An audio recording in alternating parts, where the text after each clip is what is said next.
Will McRae never expected his evening walk to change everything. The Montana ranch hand was heading home after another 14-hour shift when he heard the crying. There, huddled beside the old logging trail, sat a small girl with clouded eyes and muddy clothes. She couldn't have been more than 8 years old. The approaching storm meant no rescue crews could make it up the mountain. So Will did what any decent man would do. He knelt down, introduced himself, and gently lifted her onto his back. For the next 3 hours, he carried her through wind and rain, singing old country songs to keep her calm. What he didn't know was that this trembling child was worth more money than he'd see in 10 lifetimes. But would that revelation destroy the simple trust they'd already built? Before we jump back in, tell us where you're tuning in from. And if this story touches you, make sure you're subscribed, because tomorrow I've saved something extra special for you. The first thing Will noticed about the child wasn't her blindness. It was the way she held herself, spine straight despite the fear, as if someone had taught her that dignity mattered more than comfort. Her clothes, beneath the layers of mud and pine needles, spoke of a world he'd only glimpsed in magazines. The fabric felt expensive under his calloused hands as he lifted her, and her small boots were the kind that cost more than his monthly grocery budget. "What's your name, sweetheart?" he asked, adjusting his grip as the first fat raindrops began to fall. "Evie," she whispered, her voice carrying an accent that suggested private tutors rather than public schools. "I was looking for the trail marker, the one with the carved horse." Will knew the marker. He'd carved it himself 15 years ago when he and Sarah first moved to Montana. It marked the halfway point between the main road and their cabin, a landmark for hikers who ventured this far into the wilderness. But it was nearly 3 miles from where he'd found her, and the terrain between here and there was treacherous, even in good weather. "How'd you get so far off the trail, honey?" "I heard singing," she said simply. "Beautiful singing, like my mama used to make before." Her voice trailed off, and Will felt her small body shiver against his back. The storm hit with the sudden fury that mountain weather was famous for. Wind whipped through the pines, sending branches scraping against each other in a symphony of nature's restlessness. Will pulled his jacket tighter around both of them and picked up his pace. The trail to his cabin was narrow and rocky, made more dangerous by the growing darkness and slick conditions. "You warm enough back there?" he called over the wind. "Yes, sir," came the polite reply. "Are you sure you can carry me all this way? I don't want to be trouble." The formal speech pattern struck him as odd for a child her age, but there was something endearing about her old-fashioned manners. "No trouble at all, Evie. That's what neighbors do for each other." "Are we neighbors?" she asked, and there was hope in her voice that made his chest tighten. "I reckon we are now." The cabin appeared through the sheets of rain like a beacon, its windows glowing warm yellow from the oil lamps Will still preferred over harsh electric bulbs. Smoke curled from the chimney, dispersing quickly in the wind. He'd built the place with his own hands during the first year of his marriage, using logs from trees he'd felled himself. Sarah had insisted on the wraparound porch, claiming a house needed a proper place for morning coffee and evening reflection. Will shouldered, opened the front door, and gently set Evie down on the braided rug Sarah had made from scraps of their old clothes. The child stood perfectly still, head tilted as she absorbed the new environment through her other senses. "Smells like coffee and wood smoke," she observed, "and something sweet." "That'd be the apple pie I made for tomorrow's church social," Will said, helping her out of her soaked jacket. "Though I suppose it's today now, isn't it?" The jacket was another puzzle piece. Designer, with a label he recognized from the department store catalogs that sometimes found their way to his mailbox. Beneath it, her sweater was soft cashmere, and her jeans bore the subtle stitching of expensive tailoring. "You made pie?" Evie asked, wonder creeping into her voice. "By yourself?" "Course I did. A man ought to know his way around a kitchen, especially when he's got a boy to feed." Will guided her to the couch, noting how she moved with the careful grace of someone accustomed to navigating the world without sight. Speaking of which, let me get you into some dry clothes before you catch your death." He disappeared into the bedroom and returned with one of his flannel shirts and a pair of sweatpants that would dwarf her small frame. "These'll have to do until your clothes dry by the fire. There's a bathroom right behind you. Can you manage, or do you need help?" "I can manage, thank you." She accepted the clothes with the same grave politeness. "Mr. McRae, Will McRae. But you can call me Will." "Thank you, Mr. Will." While she changed, Will stoked the fire and put the kettle on for hot chocolate. The storm showed no signs of letting up, and he knew there'd be no getting word to anyone about the child until morning. The old rotary phone on the kitchen wall was working, but directory assistance would be closed, and he had no idea who to call anyway. When Evie emerged from the bathroom, swimming in his oversized clothes with the sleeves and pant legs rolled up multiple times, she looked even younger and more vulnerable. But there was something regal about the way she carried herself, as if she'd been taught that posture was a form of communication all its own. "Better?" Will asked, settling her back on the couch with a quilt Sarah had stitched from patterns past. "Down through 3 generations of mountain women. Much better, thank you." She pulled the quilt up to her chin, fingers exploring the intricate stitchwork. "This is beautiful. Someone spent a lot of time on it." "My wife made it," Will said, his voice catching slightly on the words. "She had a gift for making ordinary things special." Had. Evie's voice was gentle, but the question hung in the air between them. "Cancer took her 2 years ago." Will handed her a steaming mug of hot chocolate, guiding her small hands to wrap around its warmth.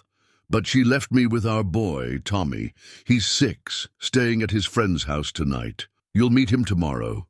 "I'm sorry about your wife," Evie said with the kind of sincere gravity that suggested she understood loss in a way most children didn't. "What was her name?" "Sarah. Sarah Elizabeth McRae." Will settled into the chair across from her, nursing his own mug. "She would have loved meeting you, had a soft spot for strays and lost souls." "Is that what I am? A lost soul?" The question was asked without self-pity, just honest curiosity, and it made Will's heart ache for reasons he couldn't fully name. "I think maybe we all are to some degree.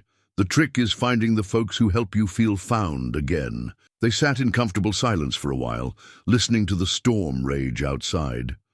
The fire crackled and popped, sending shadows dancing across the knotty pine walls. Will found himself studying the child's face in the flickering light. There was something familiar about her features, though he couldn't place where he might have seen them before. "Mr. Will?" Evie's voice was growing drowsy. "Do you think my mama is looking for me?" "I'm sure she is, sweetheart. Probably has half the county out searching. She worries a lot, ever since some bad men tried to take me away when I was little. She doesn't like me to go places by myself." The pieces were starting to form a picture that made Will's stomach clench with understanding. This wasn't just a lost hiker's child. This was someone's precious, protected daughter who'd somehow slipped away from whatever safety net her family had built around her. "How'd you end up on the trail by yourself, then?" Evie's face scrunched in concentration. "I was in the car with Marcus. He's my driver, and we stopped at the visitor center so I could use the bathroom. When I came out, I heard the singing again, and I just followed it. I didn't mean to go so far." "What kind of singing?" "Hard to explain. Like someone calling me home, but not with words." She yawned, the stress and adventure of the evening finally catching up with her. "Do you believe in angels, Mr. Will?" Will considered the question seriously, as children's questions deserved. "I believe in things that can't be easily explained.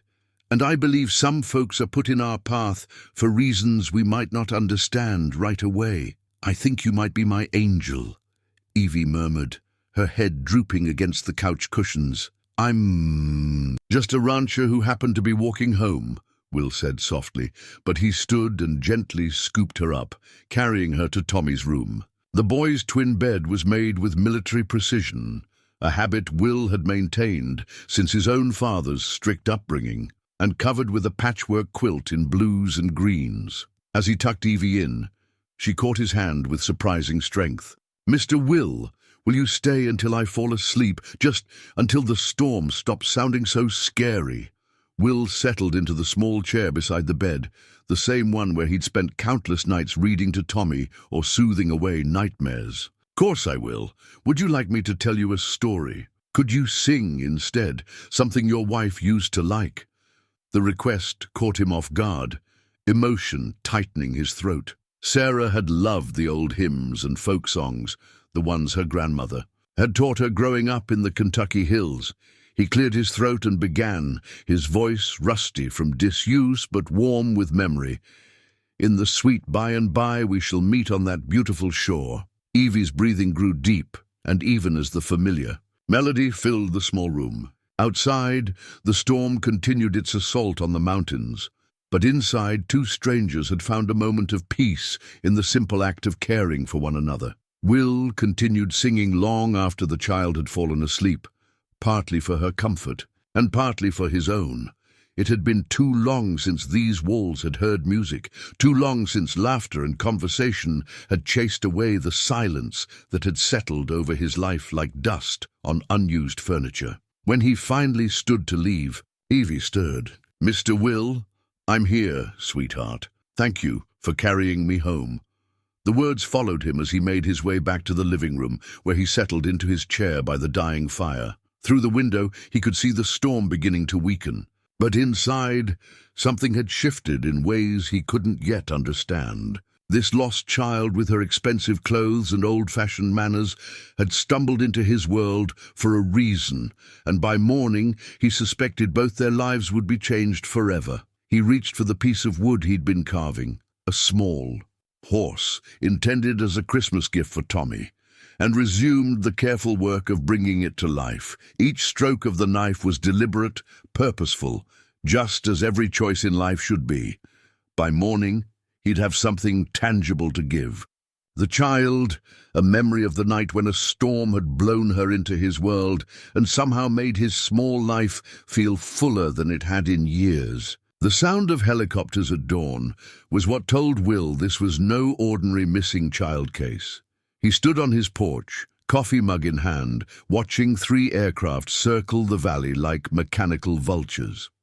In the distance, he could make out the convoy of black SUVs winding up the mountain road, the kind of vehicles that suggested either government business or the sort of wealth that could buy its own government. Evie had woken before sunrise, drawn by the familiar sound of rotors cutting through mountain air. She stood beside him now, one small hand resting on the porch railing, her head tilted toward the approaching noise. "They found me," she said simply, without the relief he'd expected to hear. "Sounds like they brought half of Montana with them," Will observed, counting at least 6 vehicles in the procession. "Your family doesn't do anything small, does it? Mama doesn't take chances, not since—" Evie's voice trailed off, but her grip tightened on the wooden horse Will had finished carving in the early hours. The toy was rough around the edges, clearly handmade, but she'd held it like a treasure when he'd pressed it into her hands at breakfast. The lead SUV crested the final hill and pulled into Will's dirt driveway with the precision of a military operation. Before the engine died, doors were opening and men in dark suits were stepping out, their eyes scanning the property with professional efficiency. Will recognized the type, security contractors, the kind who charged more per day than he made. In a month. But it was the woman who emerged from the second vehicle that made Will's breath catch. Tall and elegant, with honey blonde hair pulled back in a style that spoke of expensive salons and careful maintenance, she moved with the controlled grace of someone accustomed to being watched.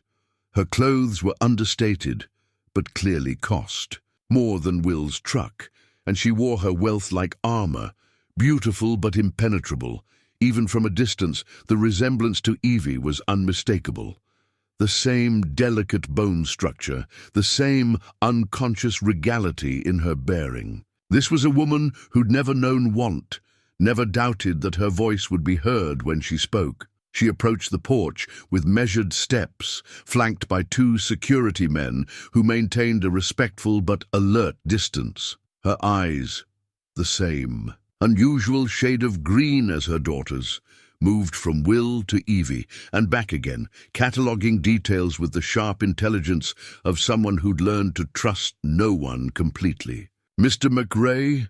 Her voice carried the slight refinement of expensive education, each word carefully pronounced. "I'm Cassandra Vale. I believe you have my daughter." Will stepped forward, instinctively placing himself between this parade of wealth and power and the child who'd spent the night safe in his care. "Mrs. Vale, Evie's been no trouble at all. Come on up." "It's Miss Vale," she corrected, climbing the porch steps with the caution of someone navigating foreign territory. "And I cannot begin to express my gratitude. When Marcus called to say she'd vanished from the visitor center," her composure cracked slightly, revealing a flash of the terror that must have driven her through the night. Will found himself reassessing.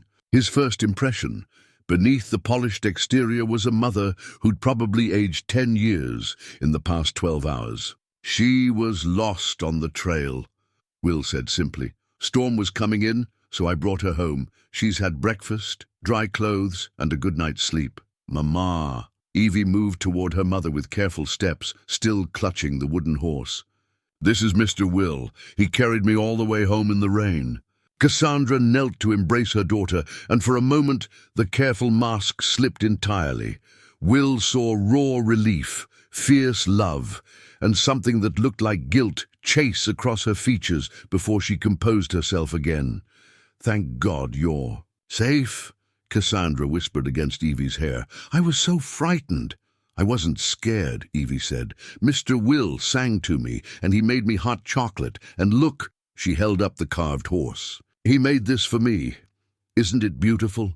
Cassandra's eyes fixed on the simple toy with an expression Will couldn't quite read. In her world, toys probably came from exclusive boutiques in Paris or New York, crafted by artisans whose names appeared in museum catalogues. This rough piece of pine must have seemed almost primitive by comparison.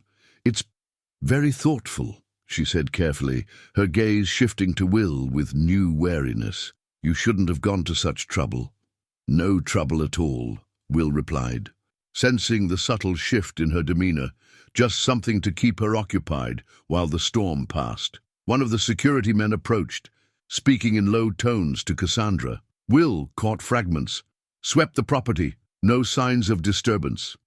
Recommend immediate departure." The language of protection that suggested this family lived under constant threat. "Of course," Cassandra said, standing and smoothing her daughter's hair. "Evie, we need to go home now. Thank Mr. McRae for his kindness and say goodbye." "But I haven't met Tommy yet," Evie protested. "Mr. Will said he has a little boy and he's coming home this morning." "Another time, perhaps," Cassandra said, but her tone suggested no such thing would happen.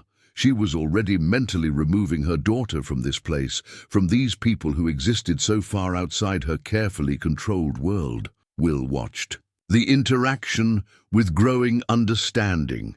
This wasn't just gratitude, it was extraction. Cassandra Vale was grateful, certainly, but she was also terrified of the variables she couldn't control, the connections her daughter might form beyond. The safety of her gilded cage. "Miss Vale," he said quietly, "might I have a word? Privately?" She hesitated, clearly weighing the risks of extending this encounter even a few more minutes. But something in his tone, perhaps the same calm authority that had kept Evie safe through the storm, made her nod. "Carter, take Evie to the car," she instructed one of the security men. "Check her for any injuries." "I'm not injured," Evie said indignantly. "Mr. Will took perfect care of me." "I'm sure he did, sweetheart. But we need to be thorough." Will led Cassandra to the far end of the porch, out of earshot of the small army that had accompanied her. From here, they could see the entire valley spread below them. Rolling hills dotted with cattle, the river winding silver through meadowland, and beyond it all, the mountains rising like ancient guardians against the morning sky. "It's beautiful." "Here," Cassandra said, and for the first time her voice held genuine warmth instead of careful politeness. Evie seemed to think so too. She sat right here this morning, listening to the birds wake up, said she could tell it was a good place. Just by the way it sounded, she's always been remarkably perceptive. Cassandra's hands rested on the porch railing, and Will noticed she still wore a wedding ring despite the Ms. correction. Mr. McRae, I want you to know how grateful I am. When I think about what could have happened, but it didn't happen, Will said gently. She's safe, she's unharmed, and she's got a story to tell. Sometimes that's how these things work out. You don't understand. Cassandra's voice dropped, taking on an edge of old pain. 3 years ago, men tried to take her. Professional kidnappers who'd researched our family, our routines, our vulnerabilities.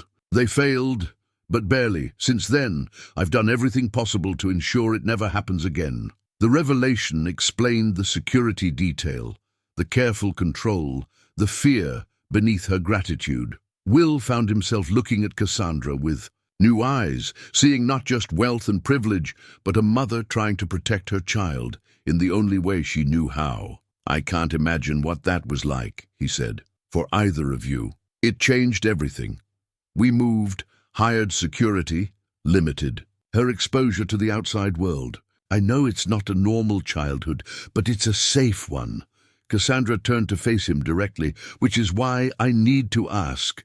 Please don't mention this to anyone. No media, no social media posts, nothing that might draw attention to what happened. Here, I don't have social media, Will said, which drew a startled look, and the only thing I'll be telling folks is that I helped a lost child find her way home.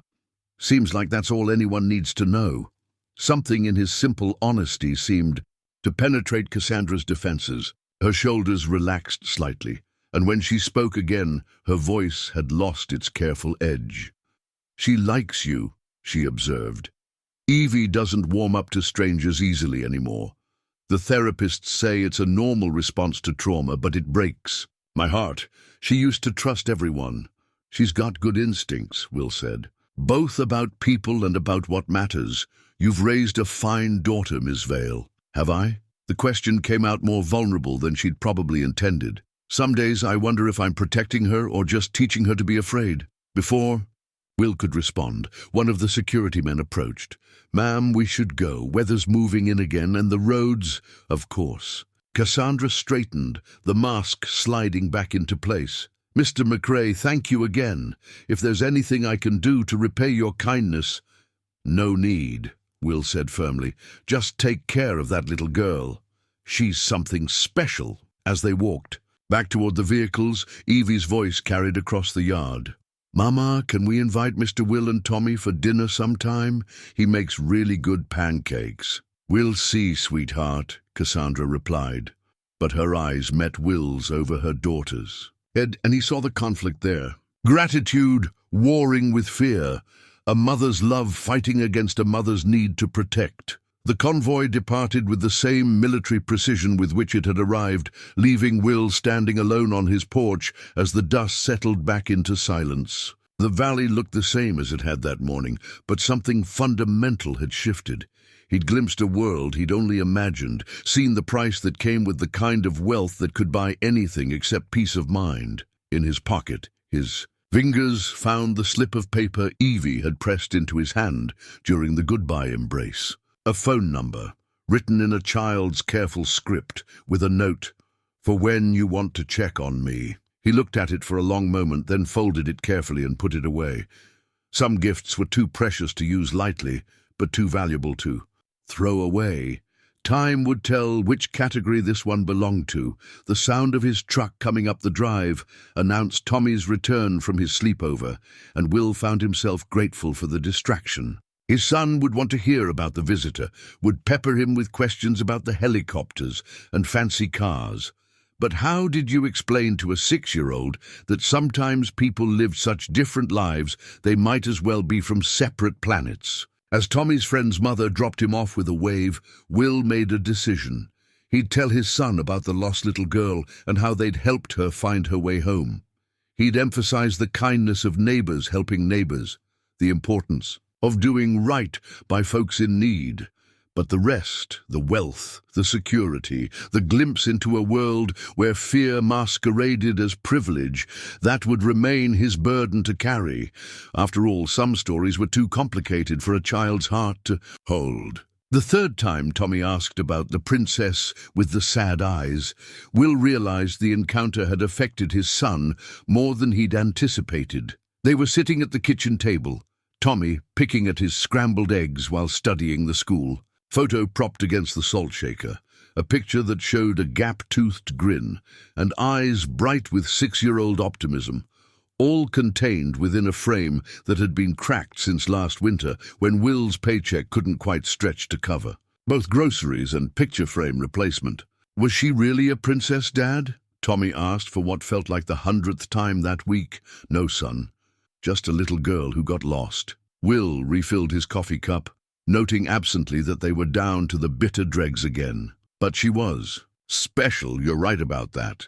Then why did she have so many bodyguards, and why was her car so shiny? Tommy's fork clinked against his plate as he built a small mountain of eggs. Mrs. Patterson says only really important people have bodyguards. Mrs. Patterson, Tommy's first-grade teacher, had apparently fielded quite a few questions about the helicopter excitement that had buzzed through their small mountain community. Will made a mental note to have a word with her about encouraging 6-year-old speculation.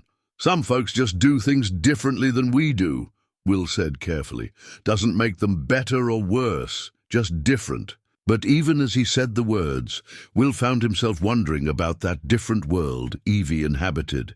3 days had passed since the rescue, and he caught himself thinking about the little girl at odd moments, while mending fence during the long drive to the neighboring ranch where he picked up extra work, in the quiet hours before sleep when his mind wandered to things beyond the day's immediate concerns. The folded paper with her phone number remained in his wallet, untouched but not forgotten. He'd pulled it out twice, studying the careful handwriting, before putting it away again.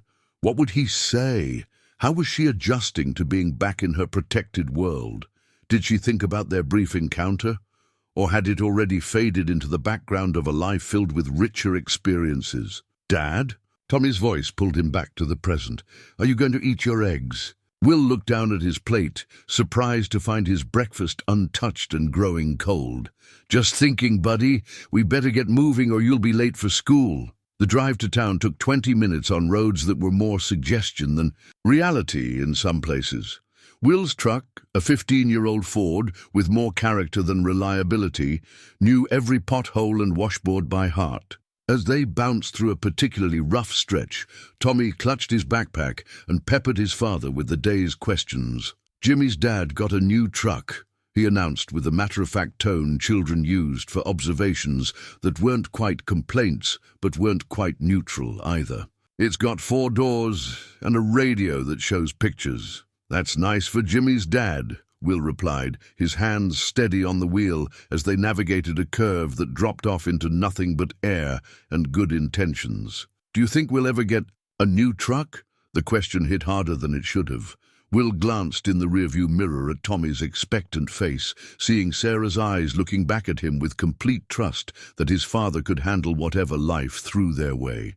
This old girl's got plenty of life left in her, Will said, patting the dashboard affectionately. Sometimes the things that look rough around the edges are the ones you can count on most. It was a philosophy he'd applied to most areas of his life, born from necessity and reinforced by experience.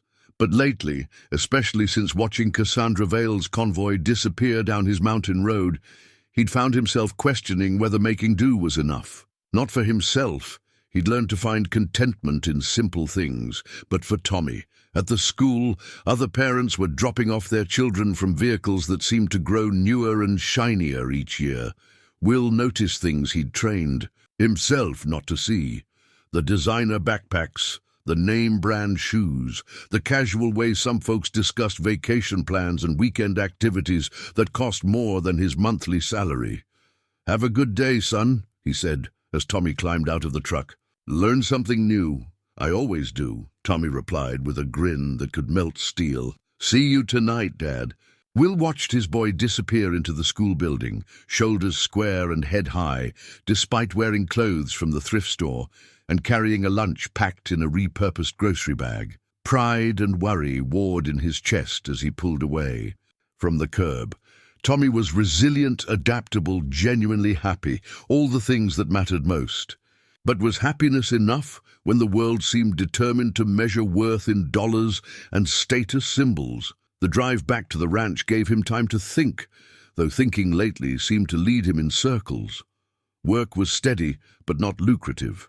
His boss at the Double R Ranch paid fair wages for hard work, but fair didn't always stretch to cover the growing list of things a 6-year-old boy needed. The truck's transmission had been making ominous noises for 2 weeks. Tommy would need new boots before winter, and his current coat was already too small in the sleeves. Most pressing was the letter from the clinic that had arrived yesterday, the one Will had tucked into his shirt pocket without opening because he already knew what it would say. Tommy's last checkup had revealed a heart murmur that needed monitoring, possibly more. The tests alone would cost more than Will made in 2 months, and that was before any potential treatment.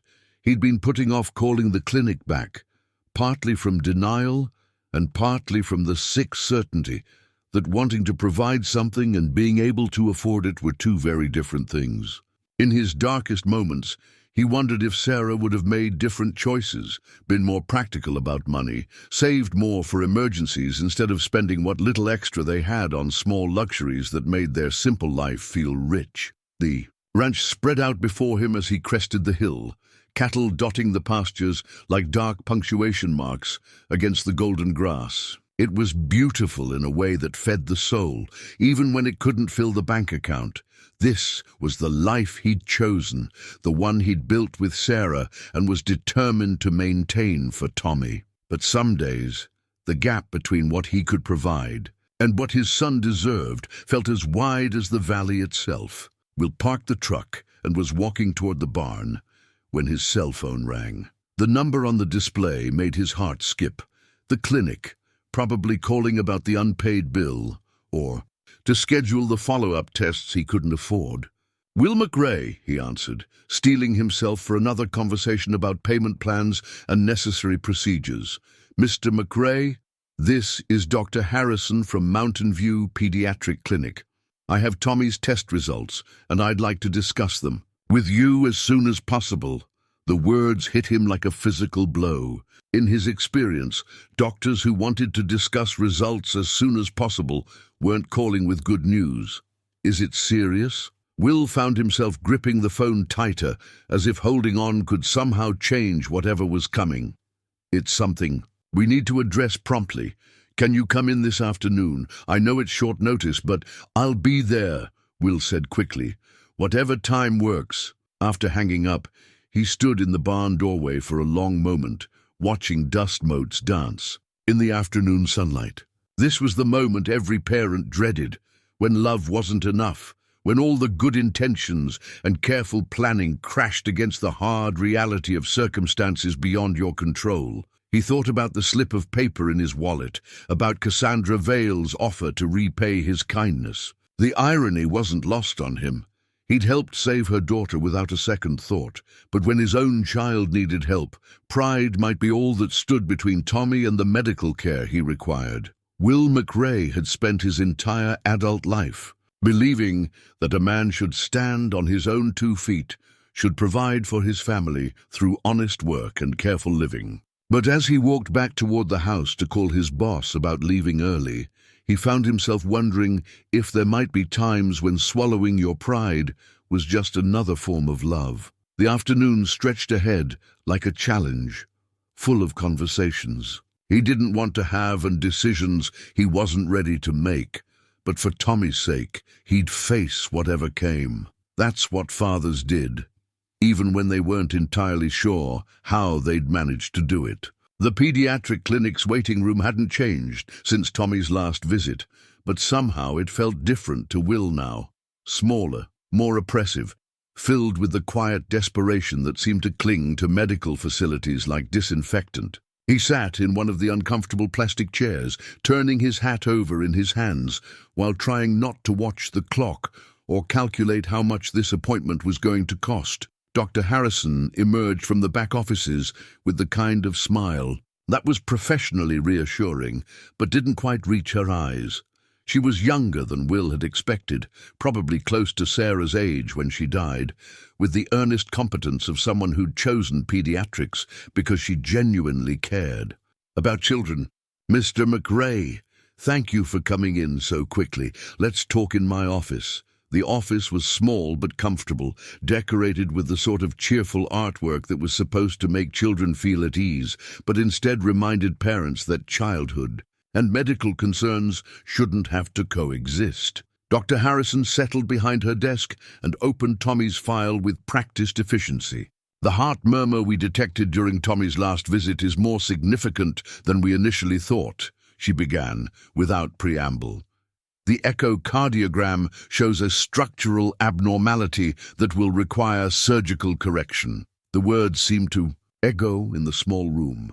Will found himself focusing on irrelevant details, the way the afternoon light slanted through the blinds, the photograph of Dr. Harrison's own children on her desk, the smell of hand sanitizer that seemed to permeate everything in this place. "Surgery," he repeated, his voice sounding distant to his own ears.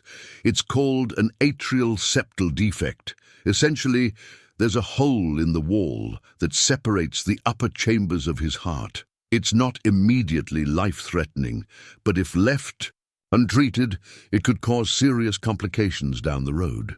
Dr. Harrison leaned forward, her expression compassionate but serious. "The good news is that this is a very treatable condition. The surgery has an excellent success rate, and Tommy should go on to live a completely normal life. And the bad news? It's expensive," she said simply. "Even with insurance, the out-of-pocket costs will be substantial. The hospital estimates between $15,000 and $20,000 for the procedure and recovery." $20,000. Will tried to wrap his mind around the number, but it might as well have been 20 million for all the reality it held. In his world, his entire annual salary from the ranch was barely twice that amount, and most of it was already spoken for by basic living expenses. "How long do we have?" he asked. "I'd recommend scheduling the surgery within the next 6 months. Sooner would be better, but Tommy's not in immediate danger if we need time to arrange things. Arrange things. Medical speak for figure out how to pay for it." Will nodded, though he wasn't sure what he was agreeing to. "I'll need to think about this. Talk to the insurance company, see what options we have." "Of course, and Mr. McRae?"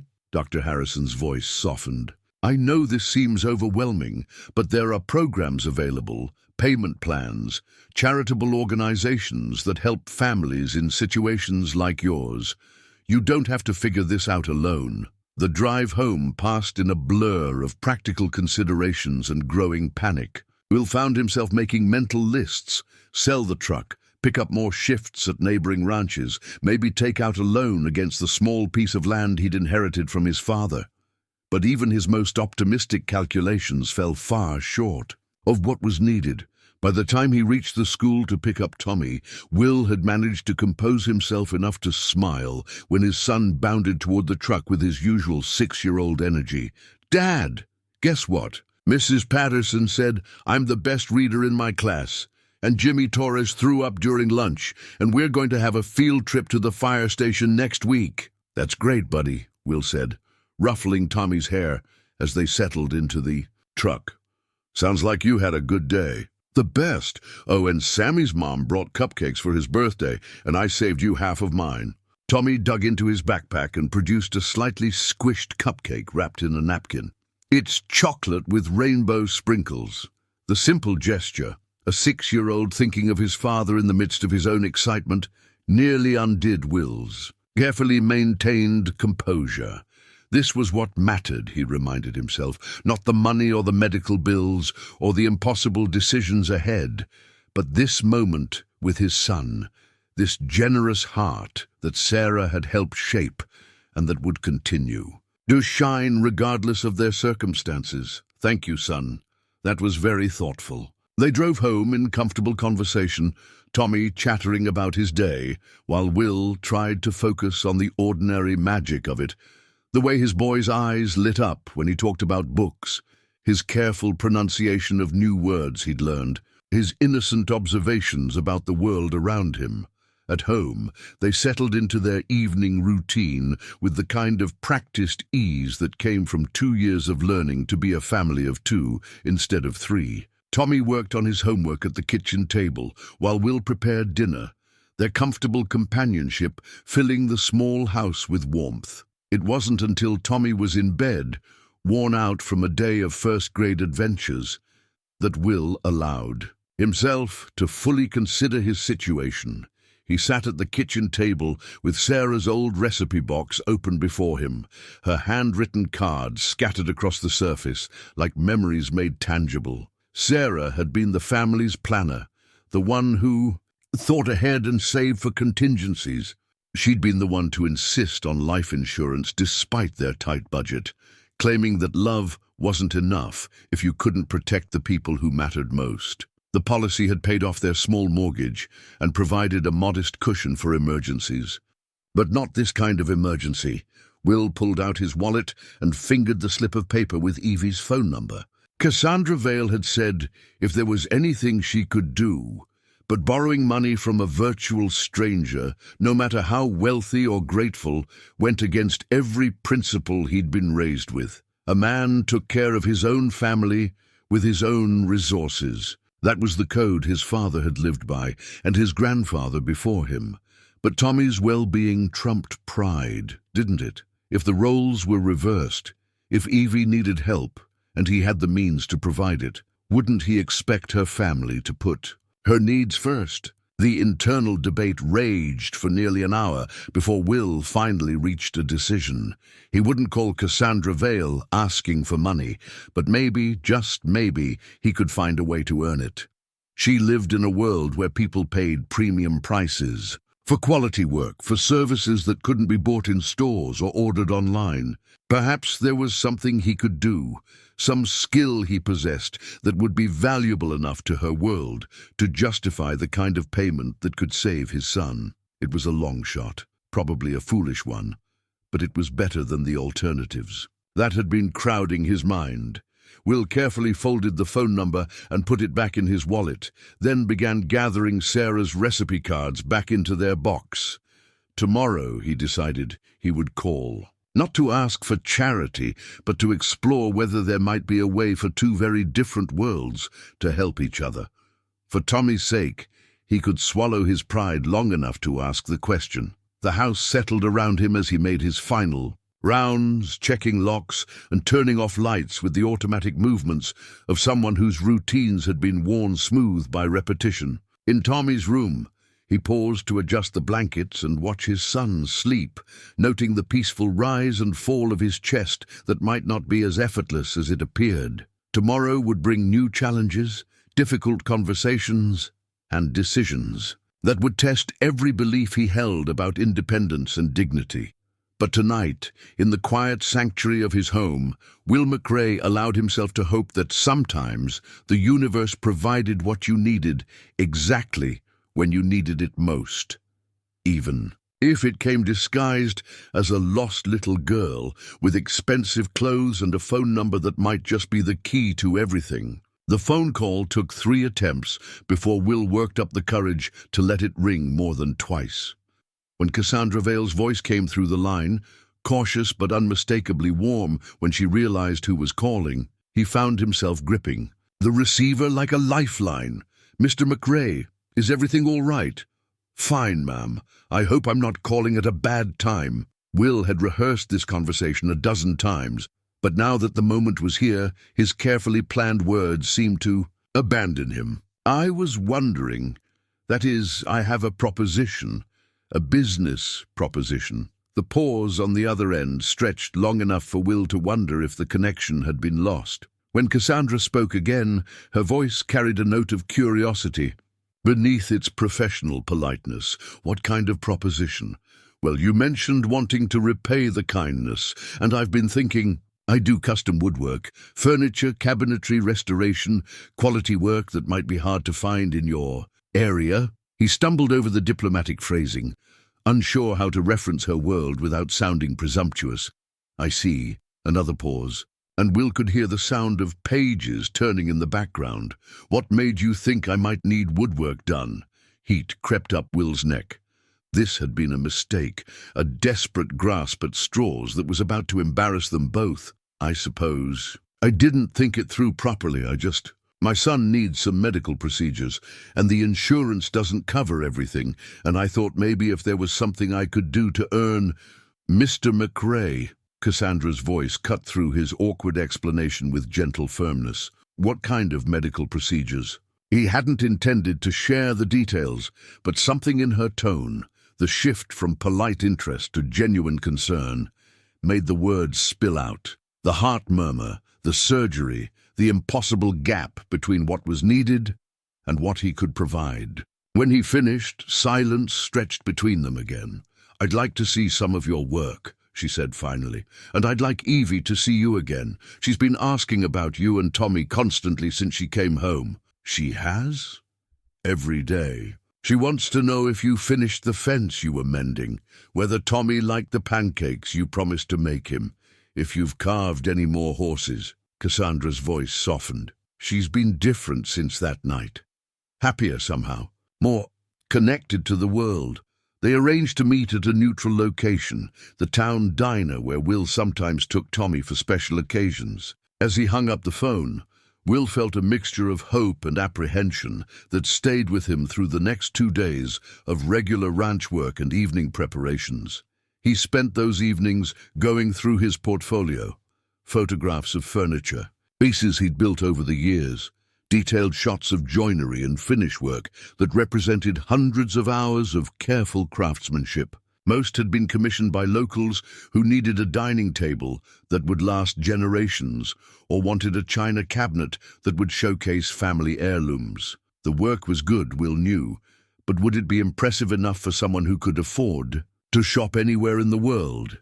Saturday morning arrived crisp and clear, with the kind of autumn light that made the mountains look like they'd been painted by someone who understood that beauty didn't always need to be complicated. Will loaded Tommy into the truck along with a wooden toy chest he'd completed the previous year, an example of his work that seemed appropriate for a meeting that would include children. The diner was busier than usual, filled with the weekend. Crowd of ranchers, tourists and families enjoying the kind of hearty breakfast that could fuel a day of outdoor activities. Will and Tommy claimed a corner booth and ordered while they waited, Tommy's excitement barely contained as he studied every vehicle that pulled into the parking lot. "Is that them, Dad?" he asked for the 5th time as a black sedan approached. "I think so, son." The sedan parked with the precise efficiency Will was beginning to associate with Cassandra's world, and both mother and daughter emerged with the careful grace of people accustomed to being watched. But there was something different about Cassandra today. Her clothes were still expensive, but more casual, her posture slightly less guarded. Evie moved beside her with confident steps, her hand resting lightly on her mother's arm as they navigated the unfamiliar terrain of the diner's entrance. "Mr. Will." Evie's face lit up the moment she heard his voice, and she made her way toward their booth with the kind of joy that reminded Will why this meeting mattered beyond any business considerations. "Hello there, sweetheart. I'd like you to meet my son, Tommy." Tommy, who had been watching Evie with the intense curiosity of a 6-year-old encountering something new and potentially wonderful, slid out of the booth and stood with the formal politeness Will had tried to instill in him. "Nice to meet you," he said, offering his hand with grave 6-year-old dignity. Evie's smile grew even brighter as she carefully shook his hand. "I've been wanting to meet you for weeks. Your dad told me you're an excellent reader." "I'm pretty good," Tommy admitted with becoming modesty. "Do you like to read? I could read to you sometime if you want." The simple offer, made with the unconscious generosity that seemed to define his son's character, made Will's chest tighten. With pride, Across the table, he saw a similar emotion cross Cassandra's features as she watched the children's interaction. "I would love that," Evie said. "I have a collection of books in Braille, but I like being read to as well.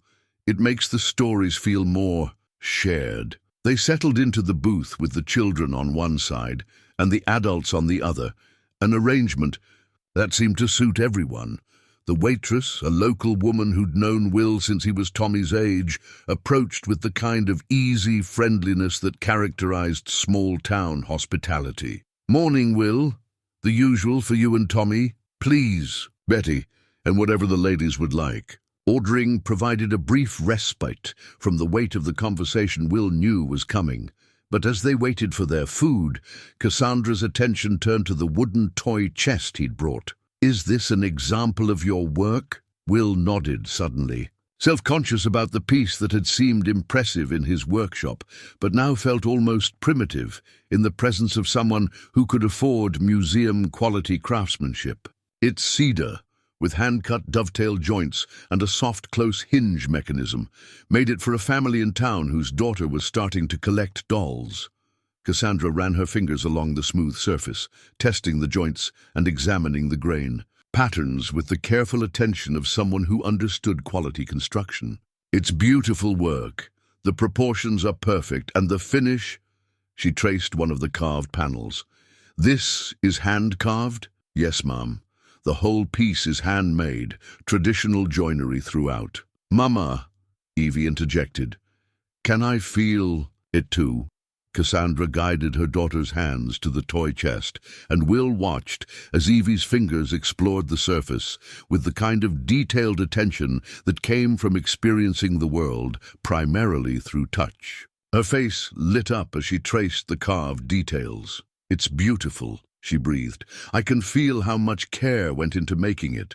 Every edge is perfect." The observation, coming from someone who experienced craftsmanship through senses other than sight, carried more weight than any professional assessment, Will found himself oddly moved by her appreciation.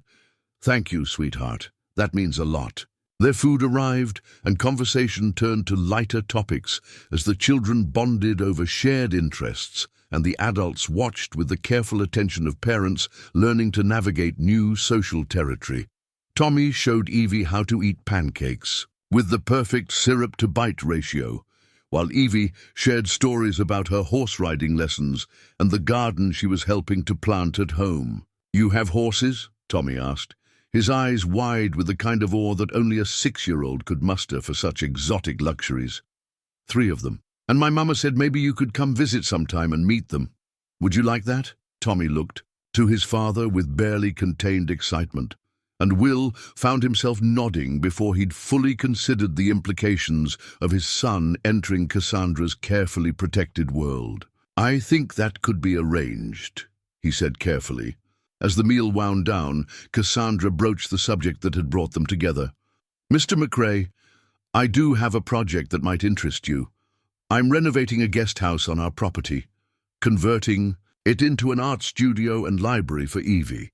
The previous contractor, let's just say his work didn't meet our standards." She pulled out a tablet and showed him photographs of a charming stone building that looked like it belonged in an English countryside rather than Montana. The interior was gutted, waiting for someone with the skill to transform raw space into something both beautiful and functional. "I'd need custom shelving for the library section, window seats with built-in storage, and a complete kitchen renovation using period-appropriate materials and techniques." Cassandra's voice took on the business-like tone of someone accustomed to negotiating contracts. "The budget for the woodwork portion is $50,000. The number hit Will like a physical blow. $50,000 was more than twice what he needed for Tommy's surgery, enough to ensure his son's health and provide a cushion for future emergencies. But it was also more than he'd ever earned on a single project, the kind of money that came with expectations and standards he wasn't sure he could meet. "That's generous," he managed. "It's appropriate for the scope of work involved." Cassandra corrected. "I've had 3 other contractors bid on the project, and that's the middle estimate. What makes you different is that I've seen your work, and more importantly, I've seen your character." She leaned forward slightly, her green eyes intense with the kind of focus that had probably built her business empire. "Mr. McRae, I'm not offering you charity. I'm offering you a job that requires exactly the skills you possess, with payment that reflects the value of those skills. If you can't see the difference, then maybe you're not the right person for this project." The challenge in her words stung, but it also clarified something that had been troubling him since their first meeting. This wasn't about gratitude or guilt or the vast differences in their circumstances. This was about two people recognizing something valuable in each other and finding a way to make that recognition mutually beneficial. "When would you need me to start?" he asked. The smile that crossed Cassandra's face was genuine and warm, the first completely unguarded expression he'd seen from her. "As soon as you can manage it, but there's one condition." Will braced himself for the catch that would make this opportunity too good to be true. Evie would like to help with the project. Nothing dangerous, of course, but she wants to learn about woodworking, and I think it would be good for her to have a normal project to focus on. Will looked across the table at the little girl who was teaching his son how to fold his napkin into a paper airplane, and felt something shift in his understanding of what this arrangement might become. This wasn't just about money or medical bills or the gap between two different worlds. This was about family and connection and the unexpected ways that people could help each other heal. "I think that could be arranged," he said, and meant it in ways that went far beyond the scope of any construction project. The Vale estate sprawled across 500 acres of prime Montana real estate, hidden behind gates that spoke of wealth managed with discretion rather than displayed for effect. As Will's truck wound up the private road, Tommy pressed his face to the passenger window with the wide-eyed wonder of a child encountering a fairy tale made real. "Dad, look at that house. It's bigger than our whole school." Will had to admit his son wasn't exaggerating by much. The main residence rose from the landscape like something from a European postcard. All stone and timber and carefully planned gardens that looked effortless but had probably cost more than most people earned in a lifetime. But it was the smaller building set apart from the main house that caught his attention, the guest house that would become his project, and if things went well, the solution to Tommy's medical needs. "Remember what we talked about," Will said, as they pulled into the circular drive. "Best behavior and don't touch anything unless you're invited." "I remember, Dad, but can I ask questions?" "Polite questions are fine, son."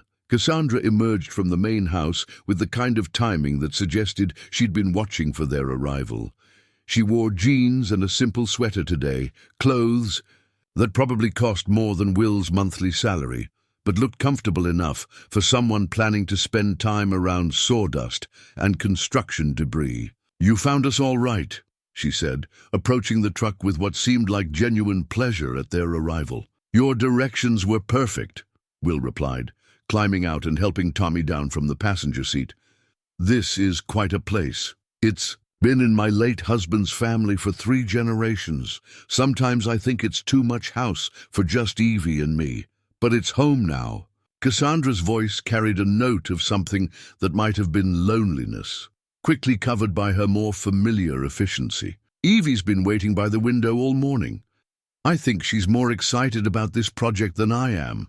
As if summoned by the mention of her name, Evie appeared in the doorway of the main house, moving with the confident familiarity of someone navigating well-known territory. She wore clothes that were clearly expensive but practical, jeans without, designer labels visible, sturdy shoes that could handle outdoor activities, and a jacket that looked like it was meant for actual use rather than fashion. "Mr. Will, Tommy." Her face lit up with unguarded joy as she made her way toward them. "I've been counting the minutes since breakfast." The reunion between the children was immediate and natural, as if they'd been friends for years rather than having met only once before. Tommy, who could be shy with new people, seemed to shed all his usual caution around Evie, chattering excitedly about the drive up the mountain and the horses he'd spotted in the distant pastures. "Would you like to see the project site first, or would you prefer to let the children get reacquainted while we discuss details?" Cassandra asked, her tone suggesting either option would be acceptable. "Let's see what we're working with," Will said. "But I'd like Tommy to come along if that's all right. Part of this arrangement is teaching him about the trade." The guest house was even more impressive up close than it had appeared in the photographs. Built of local stone with timber accents that had weathered to a warm silver grey, it possessed the kind of solid craftsmanship that spoke of an era when buildings were meant to last centuries rather than decades. The interior, however, told a different story. The previous contractor gutted everything, Cassandra explained as they stepped into the main room, then disappeared with half the payment and left us with this. The space was raw and unfinished, with exposed beams and electrical rough-ins that suggested ambitious plans abandoned midstream. But Will could see the potential immediately, the way natural light streamed through carefully placed windows, the generous proportions that would allow for both intimate reading nooks and larger gathering spaces, the architectural details that had survived the renovation attempt and waited for someone with the skill to honor them properly. "What happened to the other contractor?" Will asked, running his hand along one of the exposed beams to check for structural integrity. "He overextended himself on multiple projects and declared bankruptcy." Cassandra's voice carried the tired frustration of someone who'd learned expensive lessons about trusting the wrong people. "Lost our deposit along with 6 months of time we couldn't afford to lose." Will nodded, understanding the particular pain of being let down by someone you'd trusted with something important. "How detailed are your plans for the finished space?" "Fairly detailed for the general layout, but I was hoping for input on the specifics." Cassandra pulled out a folder of architectural drawings and spread them across a makeshift table. "The library section needs to accommodate both traditional books and Braille volumes, which have different spatial requirements. The art studio needs good natural light, but also storage for supplies and finished pieces." As they discussed the project details, Will found himself impressed by Cassandra's knowledge of both construction processes and her daughter's specific needs. This wasn't someone throwing money at a problem and expecting others to figure out the details. This was a mother who'd thought carefully about creating a space that would serve her daughter's growing independence and creative interests. "Can I make some suggestions?" Will asked, pulling out a pencil and sketching rough modifications on the margins of the plans. "Please, that's why you're here." For the next hour, they worked through the practical considerations of transforming the raw space into something both beautiful and functional. Will suggested raising the ceiling height in the art studio section to accommodate larger canvases, designing the library shelving with adjustable components to adapt to Evie's changing needs, and incorporating window seats that could serve as both reading nooks and storage for art supplies. These modifications would add maybe 10% to the timeline, Will explained, but they'd make the space much more flexible long-term. "Money isn't the primary concern," Cassandra said. "Getting it right is. Evie will be using this space for years to come." The casual way she dismissed the financial considerations reminded Will of the vast differences in their circumstances, but somehow it didn't sting the way he'd expected.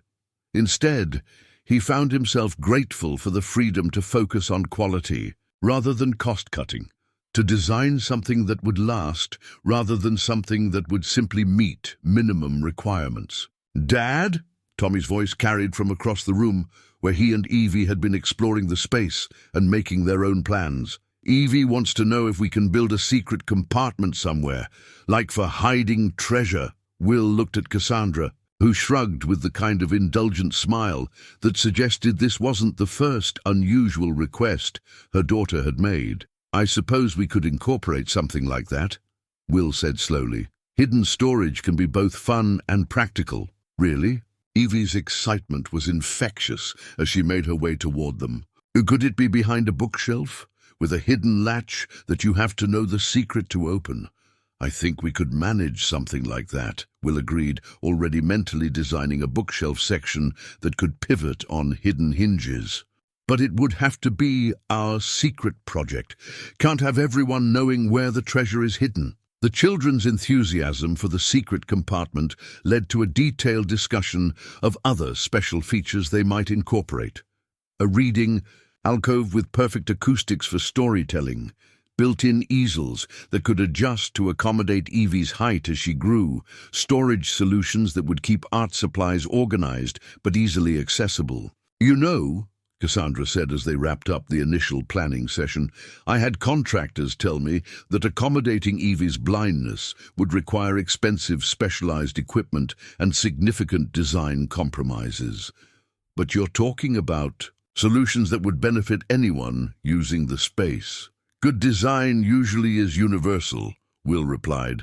Making something accessible doesn't mean making it special or different.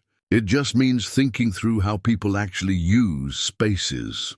As they prepared to leave, Cassandra pulled out a contract that was surprisingly straightforward. Clear terms, fair payment schedule, and provisions for the kinds of change orders that inevitably arose in custom work, but it was the personal note at the bottom that caught Will's attention. I've included language that allows Tommy and Evie to be involved in age-appropriate aspects of the project, she explained. I thought it might be educational for both of them. That's very thoughtful, Will said, though he suspected her motives went beyond simple educational opportunities. This arrangement was as much about giving Evie exposure to normal childhood experiences as it was about getting the guest house renovated. On the drive home, Tommy chattered non-stop about everything they'd seen and planned, his excitement so infectious that Will found himself smiling despite the magnitude of the project he'd just committed to undertake. Dad, do you think we'll really be able to build a secret compartment? I think we can build whatever we set our minds to, son. That's the beauty of working with your hands. You can take an idea and make it real. And Evie can be there to help. She'll be there, Will confirmed. Might be good for you to have a friend around while the grown-ups are working. But even as he said the words, Will knew the arrangement would be more complicated than simple friendship between the children. Spending weeks working on Cassandra's property, seeing how she lived, watching the careful dance of wealth and protection that surrounded Evie's daily life, it would blur the lines between their worlds in ways that might be difficult to navigate. That evening, after Tommy had fallen asleep, clutching a book about castles and secret passages, Will sat at his kitchen table and spread out the contract one more time. $50,000 represented more money than he'd ever earned from a single project, enough to pay for Tommy's surgery and provide security for their future. But it also represented something else, a chance to prove himself in a world he'd only glimpsed from the outside, to create something lasting and beautiful for a little girl who deserved every advantage her mother's love and resources could provide. In his shirt pocket, he carried Sarah's letter, the one he'd finally worked up the courage to read that afternoon. Written during her final hospital stay, it was full of the practical advice and loving encouragement that had defined their marriage, but it was the final paragraph that had stayed with him. Don't let pride keep you from accepting help when it comes, Will. And don't let fear keep you from taking chances that might make our boy's life better. Love isn't always about providing for someone. Sometimes it's about letting someone else help you provide. As he folded the contract and tucked it into the envelope that would go back to Cassandra tomorrow with his signature, Will allowed himself to hope that Sarah would have approved of this particular leap of faith. Sometimes the universe provided exactly what you needed, even if it came disguised as something you never would have thought to ask for. 3 weeks into the guest house project, Will thought he'd found his rhythm. Tommy and Evie had become inseparable collaborators, with Evie serving as quality control for every piece of sanding. It needs to be smoother here, Mr. Will. While Tommy proudly demonstrated the proper way to measure twice and cut once. The work was progressing ahead of schedule, and Will had begun to allow himself the luxury of imagining Tommy's surgery paid for and their future secured. Then came the morning when everything changed. Will was installing the frame for what would become the secret compartment behind the library shelving when his phone rang. Dr. Harrison's name on the caller ID sent a chill through him that had nothing to do with the October air. "Mr. McRae, I need you to bring Tommy in immediately. The blood work from his last visit shows some concerning changes." The words seemed to echo in the half-finished room. Will gripped the phone tighter, aware that Cassandra had looked up from where she was helping Evie organize art supplies, her expression shifting to concern at whatever she'd heard in his voice. "What kind of changes?" "His condition is progressing, faster than we anticipated. The heart defect is causing strain that's affecting his other organs. We need to move up the surgery timeline significantly." "How significantly?" "Within the next 2 weeks, possibly sooner if his symptoms worsen." Will felt the floor shift beneath him. 2 weeks meant the guest house project wouldn't be anywhere near complete, which meant the payment wouldn't be available to cover the surgery costs. He'd been so focused on the long-term solution that he'd lost sight of the immediate crisis. "I'll bring him in this afternoon," Will managed, his voice sounding distant to his own ears. After hanging up, he stood frozen in the middle of the room, trying to process the implications of what he'd just learned. Tommy, who had been happily explaining to Evie why the secret compartment needed to open silently, looked up at his father with the kind of intuitive concern that children possessed. "Dad, is everything okay?" Before Will could formulate an answer that wouldn't terrify his son, Cassandra approached with the careful steps of someone navigating emotional minefields. "Mr. McRae, is there anything I can do to help?" The simple question, asked with genuine concern rather than mere politeness, nearly undid his composure. Will found himself explaining the situation, Tommy's worsening condition, the accelerated timeline, the impossible gap between what was needed and what was available. "I'll need to put the project on hold," he finished, hating the way the words tasted. "Find a way to get the surgery covered now. Finish this work later." "That's not necessary," Cassandra said quietly. "I can advance the payment." "No." The word came out harsher than Will intended, driven by a pride that he knew was both foolish and potentially dangerous to his son's health. "I mean, I appreciate the offer, but I can't accept payment for work I haven't completed." "Mr. Will," Evie's voice carried across the room with the careful tone children used when they sensed adult tension they didn't understand. "Is Tommy sick?" The question hung in the air like a challenge. Will looked at his son, who was watching the adult conversation with growing worry, and realized that his pride was about to cost his child more than money. "Tommy has a problem with his heart," Will said carefully. "The doctors need to fix it. Soon." "Like surgery?" Evie asked, moving closer to Tommy with the protective instincts of someone who understood what it meant to need special care. "Yes, like surgery." "Will it hurt?" The innocent question, the one Tommy had been too afraid to ask, broke something loose in Will's chest. "The doctors will make sure he's comfortable, and when it's over, his heart will be strong and healthy." "Good," Evie said, with the fierce certainty of someone who'd made up her mind about something important. "Tommy needs a strong heart because he's going to be my best friend forever." The declaration, made with 8-year-old solemnity, seemed to crystallize something for Cassandra. She pulled Will aside while the children returned to their project planning, her voice taking on the decisive tone he'd learned to associate with her business negotiations. "Mr. McRae, I'm going to share something with you that might change your perspective on this situation." She paused, seeming to gather herself for a revelation that clearly wasn't easy. "My foundation, the Vale Children's Medical Foundation, specifically funds cardiac surgeries for children whose families lack adequate insurance coverage." Will stared at her, trying to process what she was saying. "Your foundation?" has been researching pediatric cardiac conditions for the past 5 years. We've funded over 200 surgeries, including the exact procedure Tommy needs. Cassandra's voice grew stronger as she continued. The foundation has a relationship with the Children's Hospital in Denver, the same facility Dr. Harrison wants to refer you to. The implications hit Will like a physical blow. You're saying this isn't coincidence?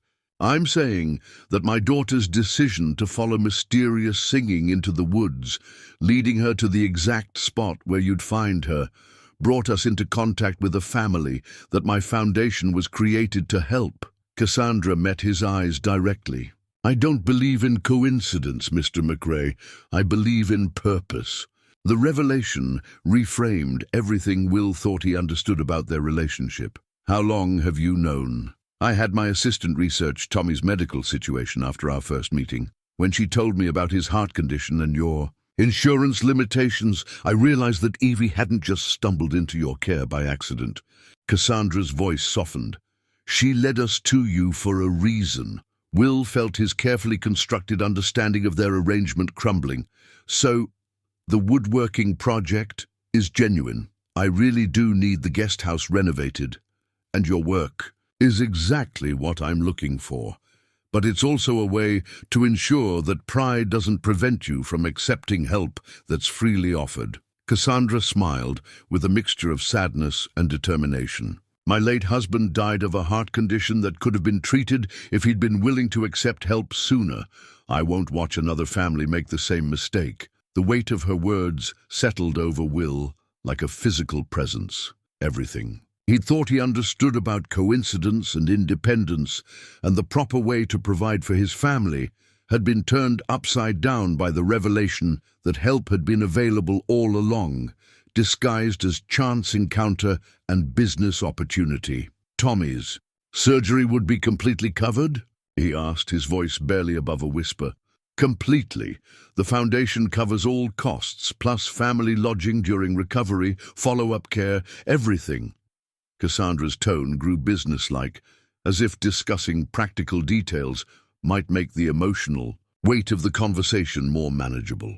Dr. Harrison is already familiar with our protocols. She's been waiting for your permission to submit the paperwork. Will looked across the room at Tommy, who was helping Evie trace measurements for their secret compartment with the careful attention of someone who'd inherited his father's appreciation for precision. His son looked healthy, energetic, completely unaware that his future had just been secured by a foundation created by the mother of his new best friend. Why didn't you tell me this earlier? Because you needed to choose to trust me, not feel obligated by circumstances. Cassandra followed his gaze to the children, and because Evie needed to choose you too. This arrangement works because everyone involved wants to be here. The truth of her words resonated in ways that went beyond the immediate crisis. This wasn't charity or coincidence or the random intersection of desperate need and available resources. This was something more complex and more meaningful, a recognition that sometimes the universe provided exactly what you needed, exactly when you needed it, but only if you were willing to see beyond the surfaces of things. There's something else, Cassandra continued. The foundation is looking for a new board member, someone who understands the challenges facing families in situations like yours. The position comes with a salary that would allow you to continue your woodworking while also helping other families navigate the system. Will turned to study her face, looking for any sign that this was elaborate charity disguised as opportunity. What he saw instead was genuine respect and the kind of careful hope that suggested this arrangement mattered to her as much as it did to him. You've thought this through. I've had 3 weeks to think about very little else. Cassandra's smile carried a warmth he hadn't seen before. Evie talks about you and Tommy constantly. She's happier than she's been since before the kidnapping attempt. And watching you work, seeing how you include her in everything without making her feel different or limited, it's shown me possibilities I didn't know existed. The children's laughter drew their attention back to the project at hand. where Tommy was explaining to Evie why the secret compartment needed a backup latch in case the first one failed. Their easy collaboration, the way they'd adapted to each other's needs and abilities, had become a model for everything the adults were trying to build. When would the surgery be scheduled? Will asked. Dr. Harrison can have Tommy admitted to Denver Children's Hospital by the end of the week. The surgical team there is the best in the region. Cassandra paused, then added quietly, I'd like to be there, if you don't mind. Evie would never forgive me if something happened to Tommy and she wasn't there to help. The offer, made with the kind of matter-of-fact generosity that characterized everything about Cassandra's approach to their relationship, finally broke through the last of Will's resistance. This wasn't about pride or independence or maintaining artificial barriers between different worlds. This was about family, the kind that chose each other across the boundaries of circumstance and expectation. I think Tommy would like that, Will said, and meant it in ways that went far beyond the immediate crisis. As they returned to the children and the work that would continue regardless of medical emergencies and life-changing revelations, Will found himself thinking about Sarah's letter and her advice about accepting help when it came. Sometimes, he reflected, help came disguised as coincidence. But more often, it came disguised as connection, the recognition that no one really made it through life alone, and that the people who mattered most were the ones who chose to stay when staying was difficult. The secret compartment would have to wait until after the surgery, but Will suspected that by the time it was finished, it would hold treasures none of them could have imagined when the project began. The Children's Hospital in Denver possessed the kind of quiet efficiency that spoke of serious purpose, wrapped in deliberately cheerful packaging. As Will carried Tommy through the automatic doors, his son's small hand gripping his with trust, that felt both precious and terrifying, he found himself grateful for Cassandra's presence beside them. She moved through the maze of admissions, procedures, and insurance authorizations with the confidence of someone who'd navigated these waters before, her foundation credentials opening doors that might have remained closed to a Montana ranch hand trying to advocate for his son. Mr. McRae? The admissions coordinator, a kind-faced woman whose badge identified her as Maria Santos, smiled at Tommy with the practiced warmth of someone who understood that sick children needed extra reassurance. We've been expecting you. The Vale Foundation has taken care of all the preliminary paperwork. Tommy looked up at Will with wide eyes. Dad, why does everyone know we're coming? Because there are people who make it their job to help families like ours, Will said, ruffling his son's hair, and we're lucky enough to know some of them. Evie had insisted on coming, despite Cassandra's initial reservations about exposing her to the stress of a hospital environment. Now, as they settled into the family consultation room to meet with the surgical team, Will was glad she was there. Her presence seemed to calm Tommy in ways that adult reassurances couldn't match. The surgery is called an atrial septal defect. Repair, Dr. Martinez explained, using a model heart to show them exactly what the procedure would involve. She was younger than Will had expected, with the kind of steady competence that inspired confidence. We'll close the hole in Tommy's heart using a patch technique that will allow the tissue to grow and heal naturally. Will it hurt? Tommy asked. The question that had been weighing on him for days finally voiced. You'll be asleep during the surgery, so you won't feel anything then, Dr. Martinez said gently. Afterward, there will be some discomfort, but we have very good medicine to help with that. And you'll have lots of people taking care of you. Will Evie be able to visit? The question drew smiles from the medical team. In the 3 days since they'd arrived in Denver, the children had become inseparable, with Evie serving as Tommy's guide to navigating hospital routines, and Tommy helping her understand the layout of their temporary world. As long as it's okay with your dad and Ms. Vale, visitors are very welcome, Dr. Martinez assured him. They spent the next hour going through pre-surgical procedures, signing consent forms, and meeting the various specialists who would be involved. In Tommy's care, Through it all, Will found himself amazed by the network of support that had materialized around them. Nurses who remembered Evie from previous foundation events, social workers who ensured their hotel accommodations met every need, child life specialists who made sure Tommy understood what was happening in age-appropriate terms. "I've never seen anything like this," Will confided to Cassandra as they waited for Tommy's final pre-surgical exam. "The level of care, the attention to detail, this is what the foundation was created for," Cassandra replied, but there was something in her voice that suggested the experience was affecting her too.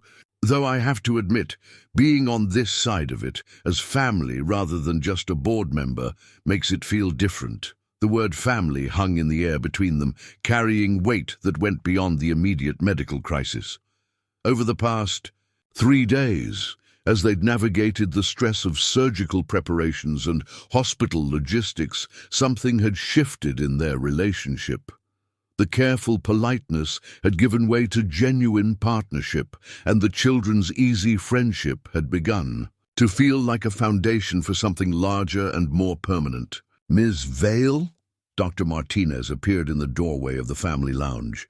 "Could I speak with you privately for a moment?" Cassandra followed the surgeon into the hallway, leaving Will to watch through the glass as they engaged in what appeared to be a serious conversation. When Cassandra returned, her expression was carefully neutral, but Will had learned to read the subtle signs of her emotional state. "Everything all right? Dr. Martinez wanted to inform me that the Foundation's board is questioning the personal nature of our involvement in this case."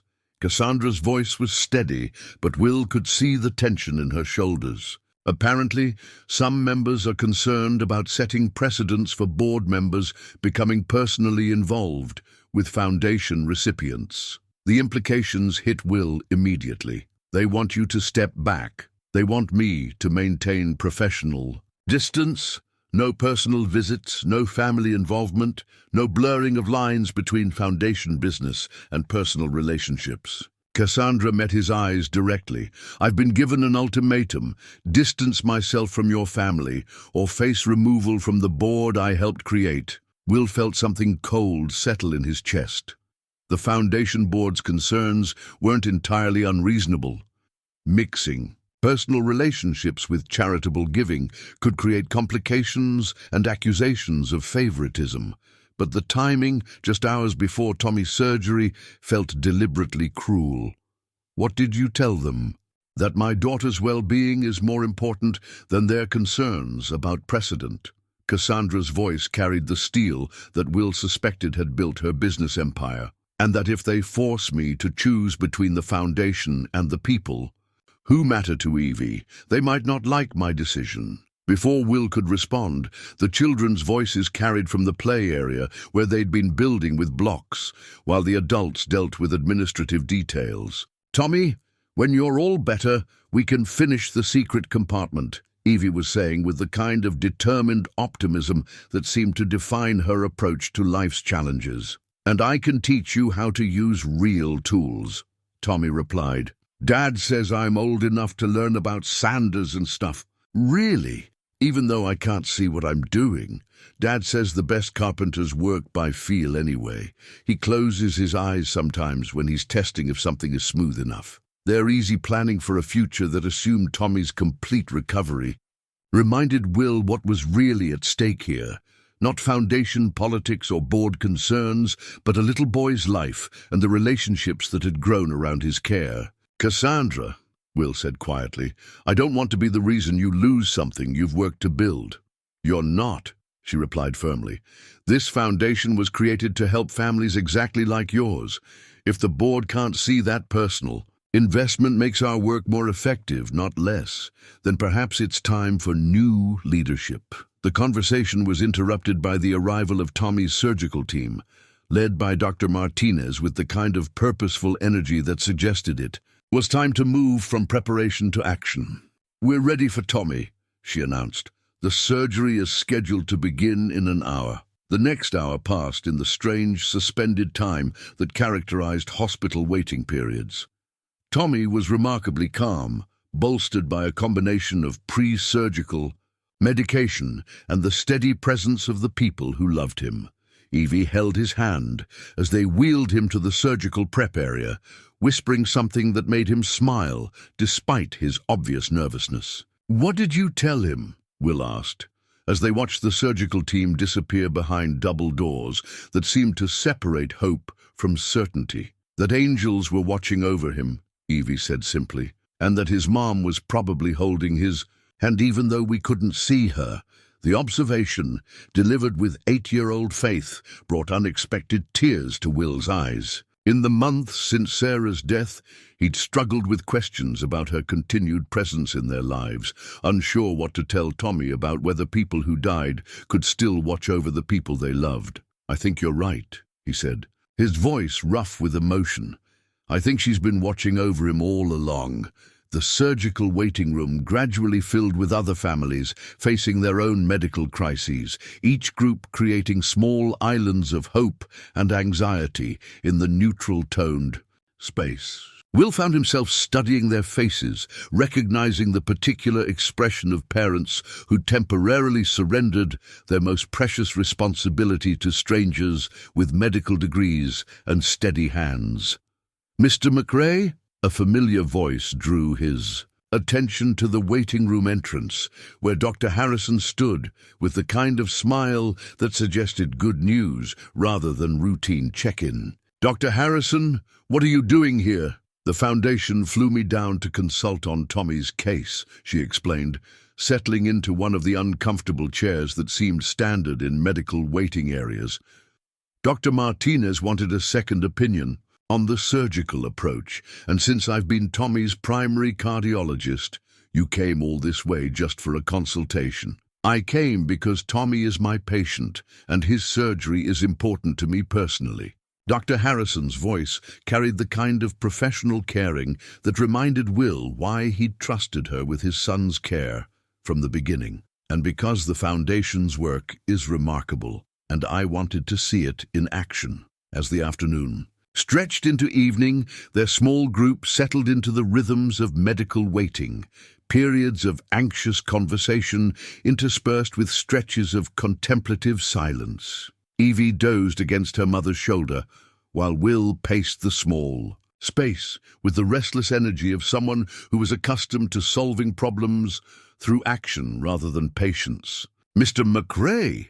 Cassandra's voice was soft, pitched not to wake her daughter. "When this is over, when Tommy is recovered, and we're back to normal routines, what happens to us?" The question hung in the air like a challenge. Over the past weeks, as their lives had become increasingly intertwined through the guest house project, and now Tommy's medical crisis, Will had felt the foundations of his carefully controlled world shifting in ways that both thrilled and terrified him. "I don't know," he said honestly.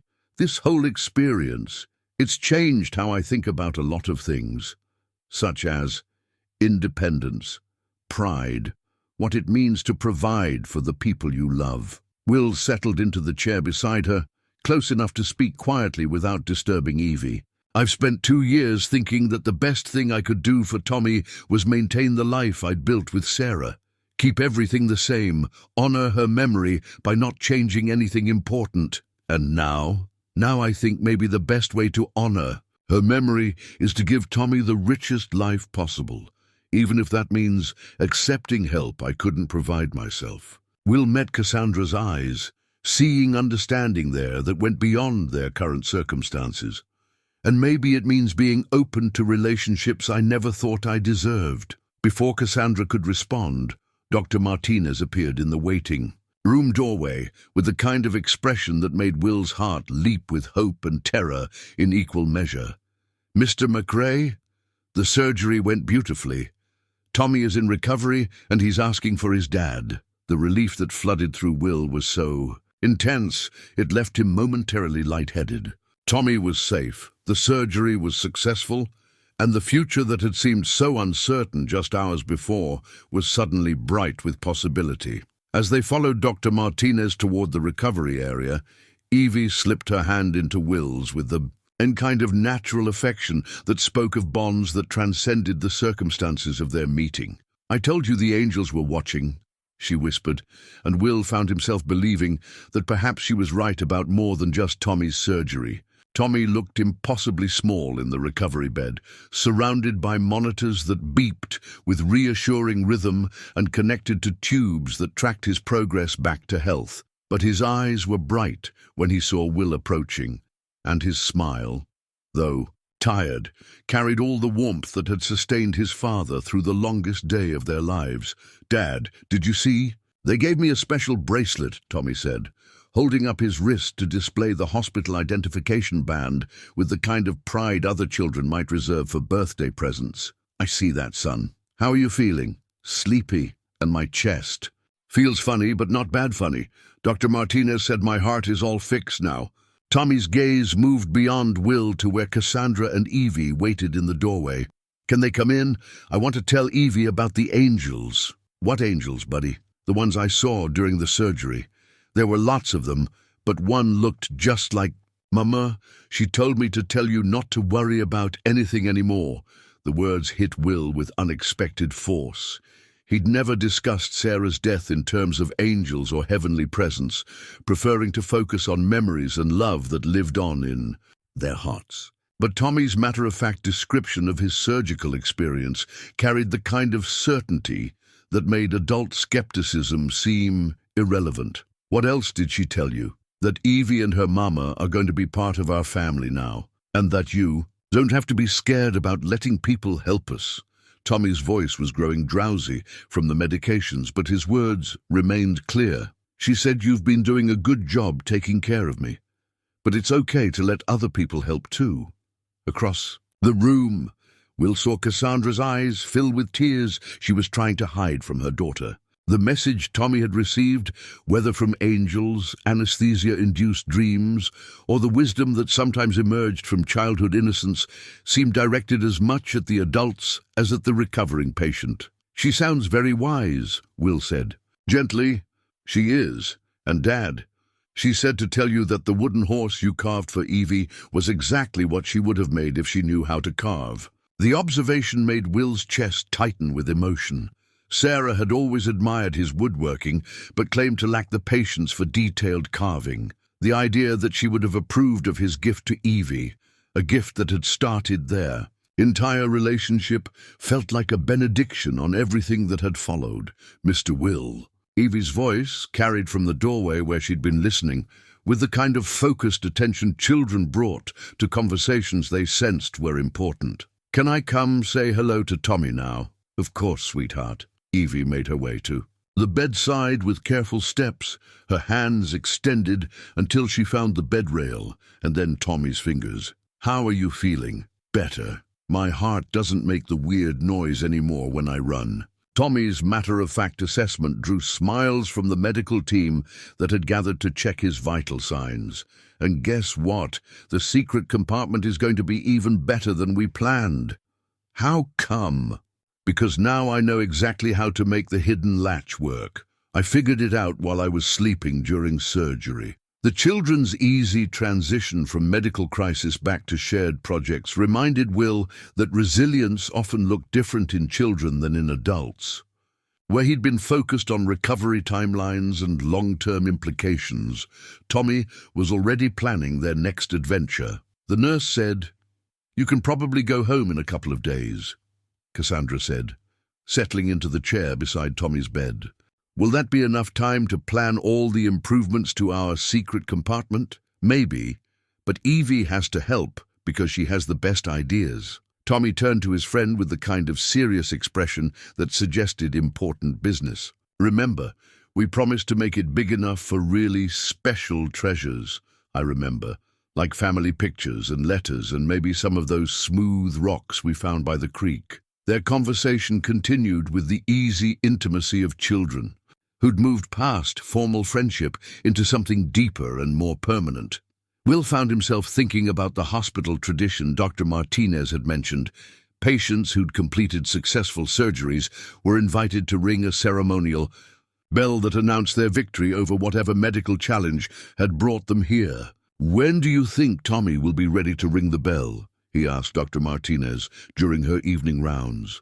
If his recovery continues at this pace, probably tomorrow afternoon. It's one of the children's favorite traditions, a way to celebrate the milestone and inspire other families who are just beginning their journey. The bell, mounted in the main corridor, where everyone could hear its announcement of hope fulfilled, had been ringing periodically throughout the day as other young patients celebrated their own victories. Each chime had felt like a promise that Tommy would have his turn, but hearing it confirmed made the future feel suddenly real and achievable. "Dad." Tommy's voice drew Will's attention back to the bedside conversation. "When we go home, can Evie and Ms. Cassandra come visit us?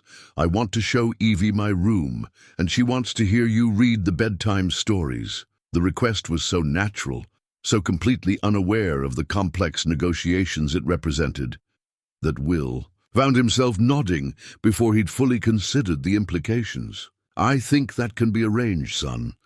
"Good, because we're going to be best friends forever, and best friends visit each other all the time." Tommy's declaration carried the kind of certainty that seemed to make adult complications irrelevant. As Tizo's visiting hours drew to a close, the small group prepared for the first night of what Dr. Martinez had promised would be a straightforward recovery process. Tommy would sleep under medical supervision while his body adjusted to its newly repaired heart, and Will would spend the night in the family quarters the foundation had arranged just down the hall.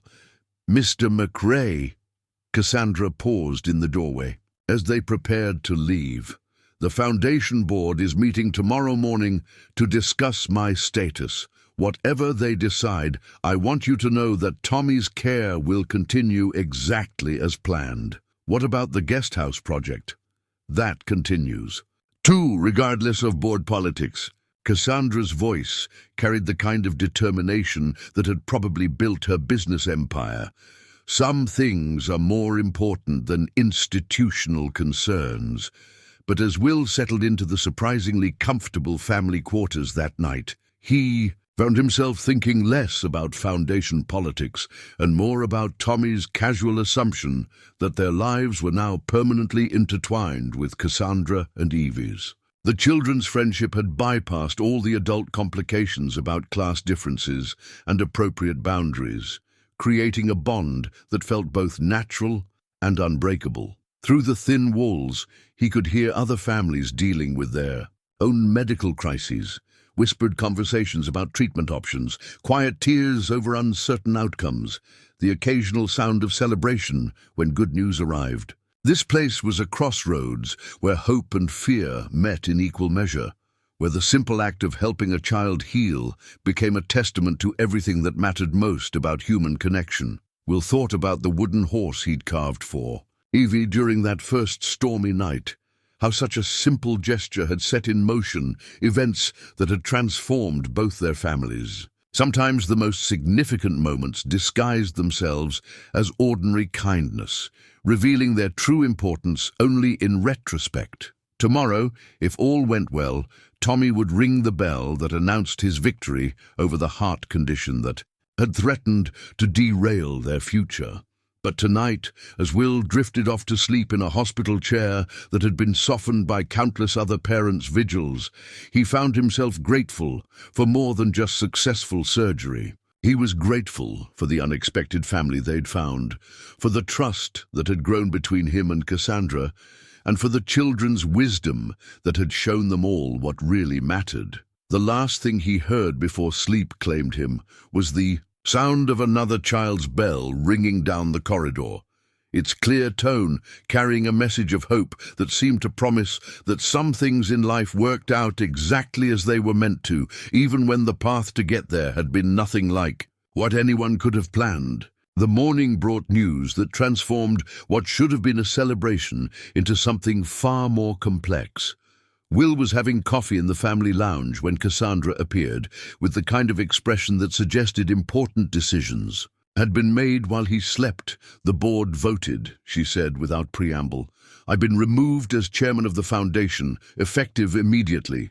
Will set down his coffee cup, trying to process what this meant for Tommy's continued care and their own uncertain relationship. "Because of us. because I refused to maintain what they called appropriate professional distance from foundation recipients. Cassandra settled into the chair across from him, her posture suggesting someone who'd made peace with difficult consequences. They offered a compromise. I could remain on the board if I agreed to transfer Tommy's case to another member and cease all personal contact with your family. And you said? I told them that the foundation was created to serve families like yours, and if they couldn't understand that personal investment made our work more effective, perhaps they needed new leadership. Cassandra's smile held no regret. I submitted my resignation this morning.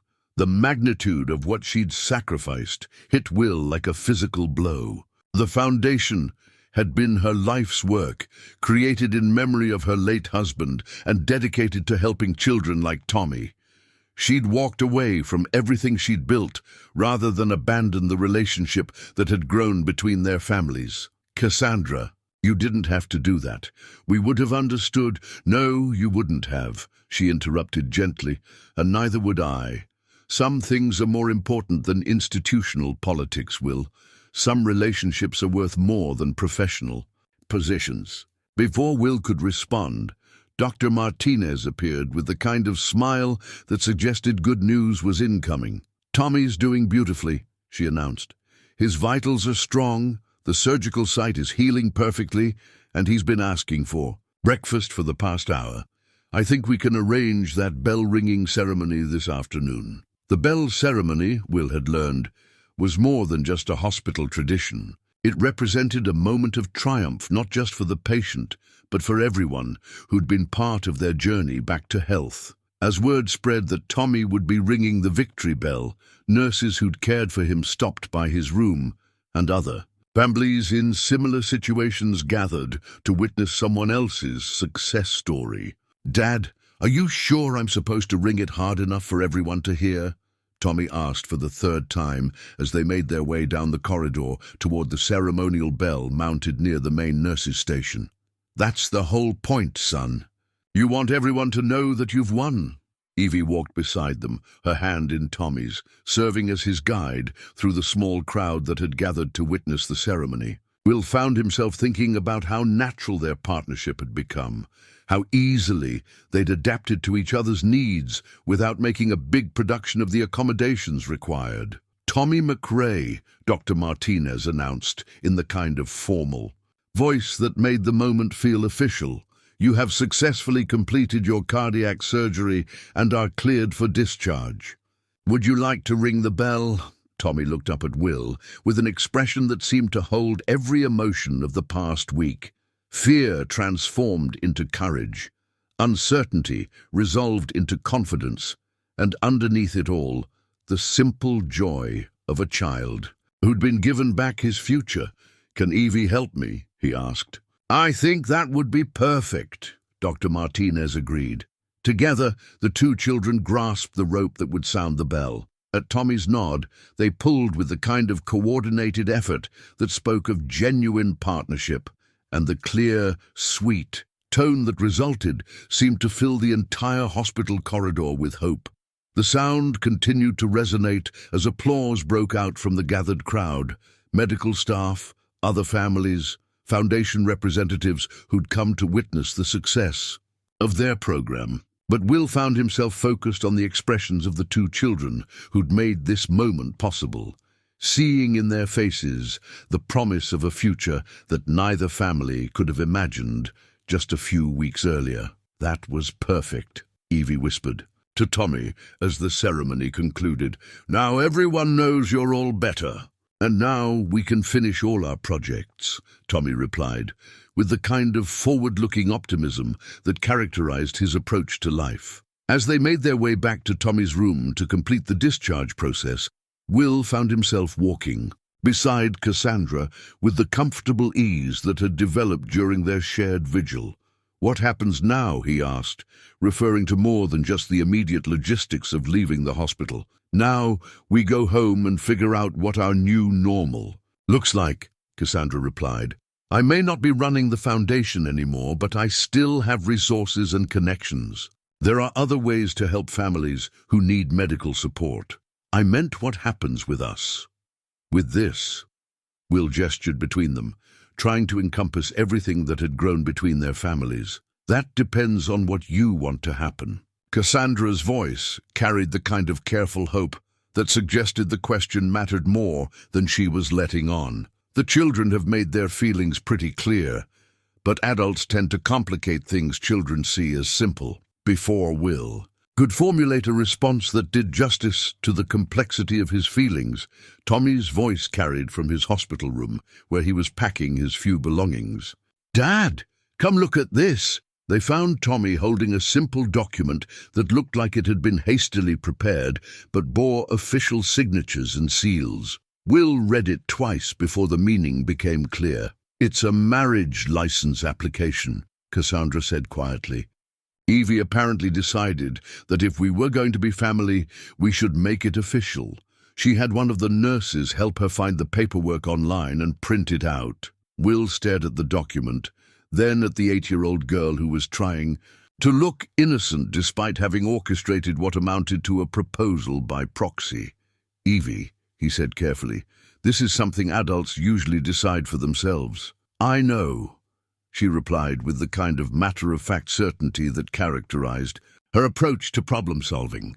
"But you were taking too long to figure it out, and Tommy really wants us to be official brother and sister." "She's right," Tommy added helpfully.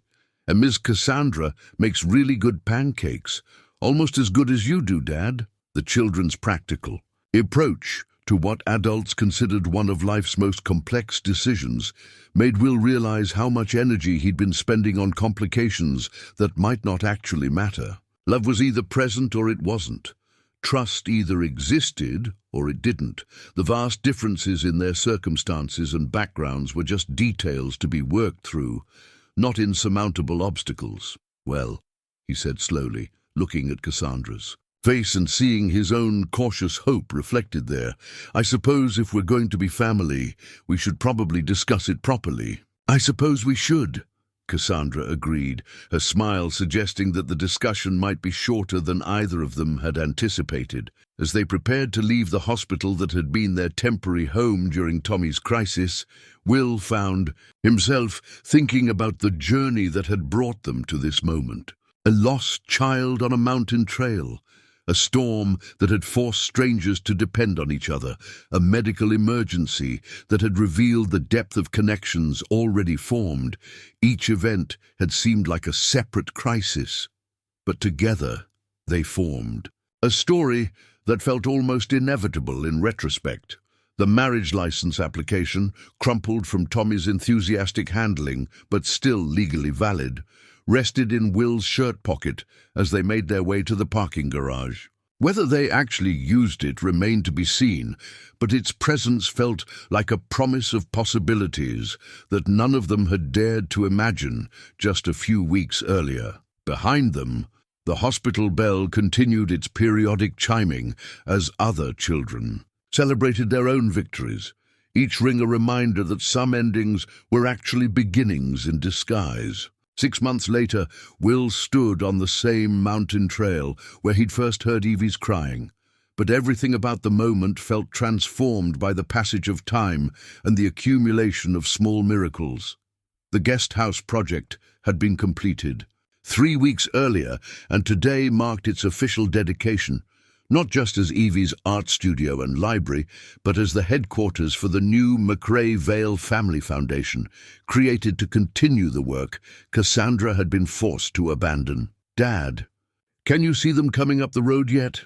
Tommy called from his perch on the newly installed porch swing, his voice carrying the kind of robust energy that spoke of a completely healed heart and unlimited future possibilities. "Not yet, son, but they'll be here soon."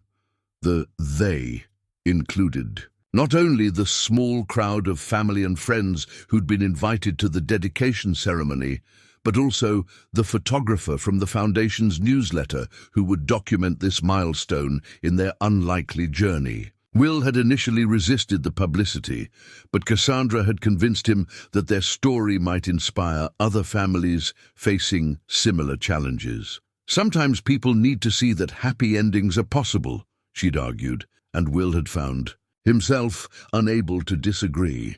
The sound of vehicles approaching drew his attention back to the present, and he watched as a caravan of cars made its way up the mountain road. Leading the procession was Dr. Harrison's familiar sedan, followed by several vehicles he didn't recognize, and, bringing up the rear, Cassandra's SUV with Evie as passenger. As the guests began arriving, Will found himself amazed by the community that had grown around their story.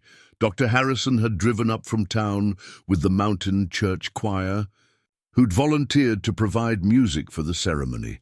Mrs. Patterson, Tommy's teacher, had brought several of his classmates who'd become invested in his recovery. Even Betty from the diner had closed early to attend, bringing homemade pies that she claimed were foundation-worthy.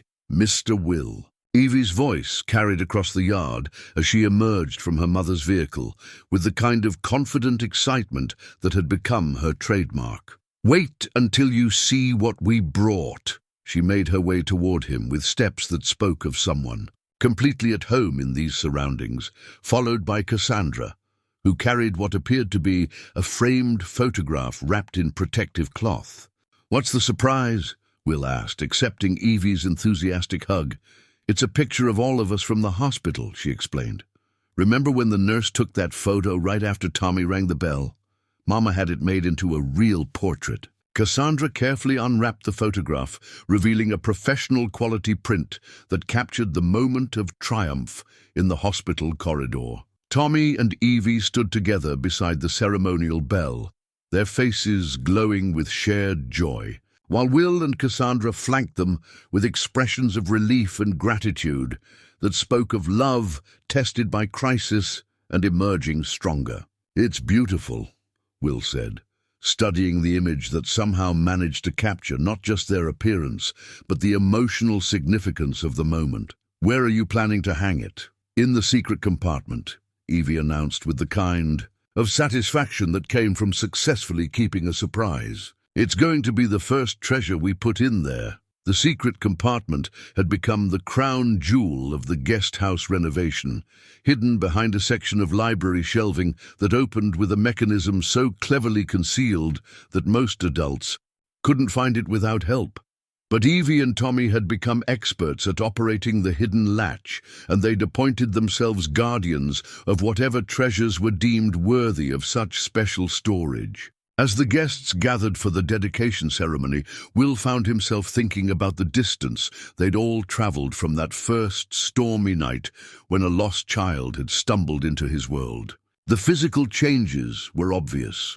Tommy's complete recovery, the completed guest house that served as both art studio and foundation headquarters, the expanded circle of people who'd become part of their extended family. But the emotional changes ran deeper. Will had learned to accept help without sacrificing dignity, to trust in connections that transcended practical considerations, and to believe that love could be both generous and wise.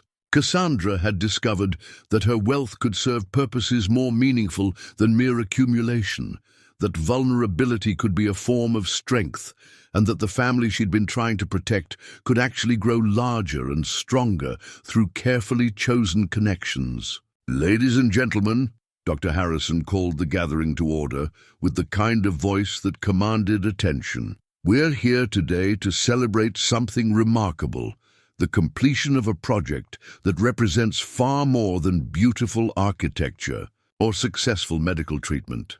As she spoke about the Foundation's mission and the families they hoped to serve, Will's attention drifted to the children, who had positioned themselves near the entrance to the guest house, like proud proprietors.